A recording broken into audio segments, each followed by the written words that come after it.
Ontem eu tava na praia, gente, vi uma mulher de vestido de noiva chorando, só que eu pensei que era aqueles ensaios fotográficos antes ou pós-casamento, sabe? Que tinha um fotógrafo do lado dela.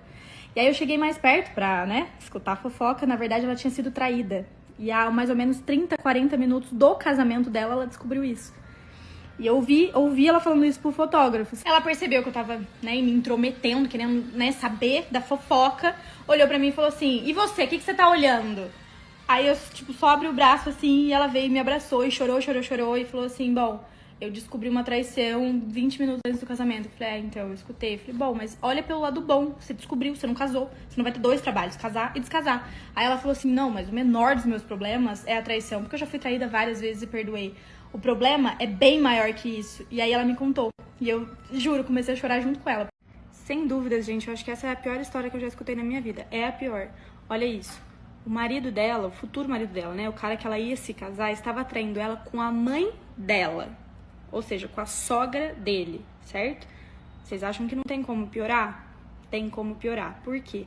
Por que os dois estavam juntos? Porque essa moça, essa noiva que iria se casar, ela tem uma empresa, ela é muito rica, ela ajuda os familiares dela, porém, a mãe dela estava muito interessada no dinheiro da filha.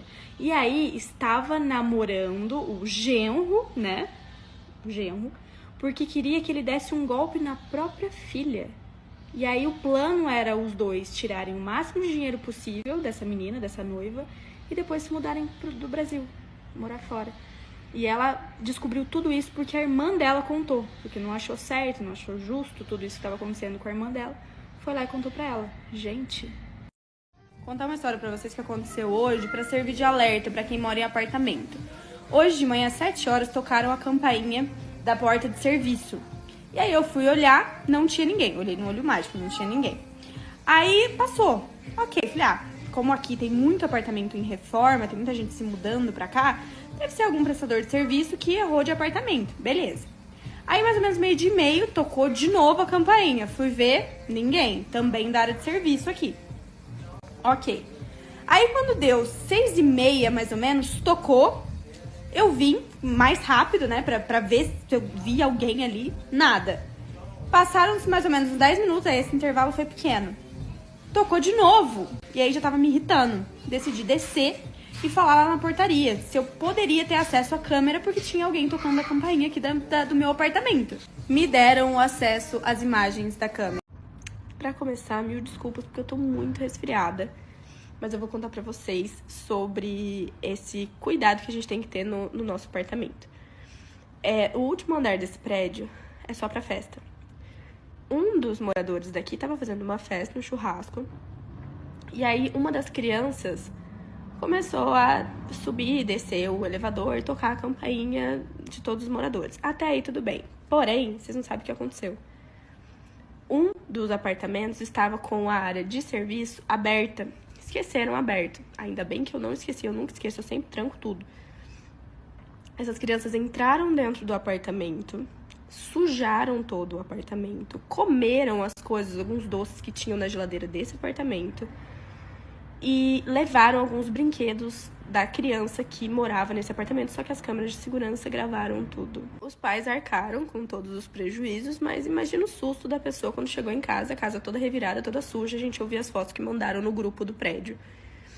Eles comeram bolo e jogaram no chão, sabe? Foi uma coisa, assim, muito absurda. E essas crianças são filhos e filhas de moradores aqui do prédio. Então, assim, ficou uma situação muito chata entre os moradores. Mas, enfim, cuidado. Mantenham as portas fechadas sempre.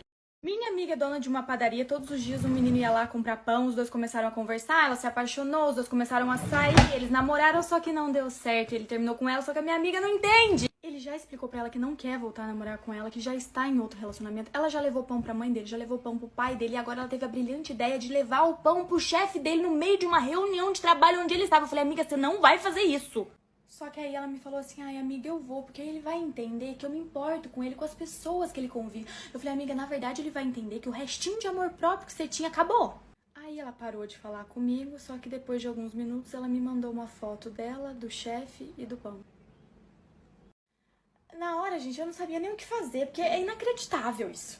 Só que depois de meses de perseguição, ele finalmente resolveu dar um basta nisso. Só que eu acho que ele deu uma exageradinha, assim, porque eu não sei se eu faria o mesmo. O ex-namorado da minha amiga disse pra ela que se ela não parasse de perseguir ele e ir atrás dele em todos os lugares que ele frequenta, ele iria pedir uma medida protetiva. Minha amiga não acreditou que ele seria capaz de fazer uma coisa dessa e continuou perseguindo ele em todos os lugares que ele ia. E agora, ela ainda persegue a namorada dele, porque ela inventou que ia ser amiga dela. Aí ela recebeu uma carta da advogada dele notificando ela que se mais uma vez... Oi, meu amor. Ela for atrás dele, ela vai ter uma medida protetiva real. Detalhe que eu não sabia. Durante todo esse tempo, eles estavam ficando. Não era só a invenção da cabeça dela ficar perseguindo ele. Convenhamos que ele também tá procurando, né? Treta no nosso último dia aqui no prédio. Recebemos uma cartinha hoje de manhã que depois das 10 está proibido fazer qualquer tipo de barulho. Até desenharam no papel que criança não pode chorar, não pode brincar, a gente não pode assistir TV. Eu simplesmente ignorei. Mas agora eu recebi um outro papel de uma mãe que mora aqui no prédio e está com uma criança de 20 dias. E ela demonstrou toda a sua indignação pela vizinha de cima que está reclamando porque a filha dela está chorando à noite pra mamar. Ai, por que ela não falou, né, gente? Agora a menininha de 20 dias pode simplesmente pedir que quer mamar, não precisa chorar, né? No final ela ainda até escreveu assim, ó: não quer barulho? Vai morar na roça! Aí eu desci pra fofocar com o porteiro, ele me falou que só por causa da reclamação dessa senhora, todo mundo recebeu cartinha na porta. Falei, nossa, mas quem é essa senhora tão importante? Agora o síndico convocou todo mundo pra uma reunião em relação a esse assunto. Claro que eu vou lá, né? E ainda é meu último dia aqui, gente, eu quero descer a boca! Na reunião de condomínio, quando começaram a falar que depois das 10 não era pra fazer barulho, eu falei, gente, e quem tem criança? Eu falei, se vocês querem silêncio depois das 10, bota um fone. Concordo com vocês que a gente não pode ficar ouvindo som alto, mas agora uma criança chorar? Aí uma senhora lá, eu já descobri quem era a senhora que tinha reclamado, falou assim, ai, mas me atrapalha a dormir. Falei, bota, toma remédio, vai no médico, ela tá precisando. Nossa, como você é sem educação. Sou sem educação mesmo, mas pelo menos tenho senso. E outra, eu também não fico reclamando que os vizinhos ficam usando furadeira, prego, parafuso. Como é que a senhora faz as reclamações? A senhora simplesmente pega assim, uma roleta, sorteia o número e fala, esse apartamento tá usando parafuso? Ah, prestação. Ela falou assim, então vamos fazer um abaixo-assinado. Quem permite que as crianças chorem depois da 10? Eu falei, eu também quero fazer um abaixo-assinado, só que é pra tirar a senhora. Resumo da obra, teve uma discussão durante a reunião e essa senhora vai ter que pagar uma indenização pra mãe dessa nenenzinha. Bem feito.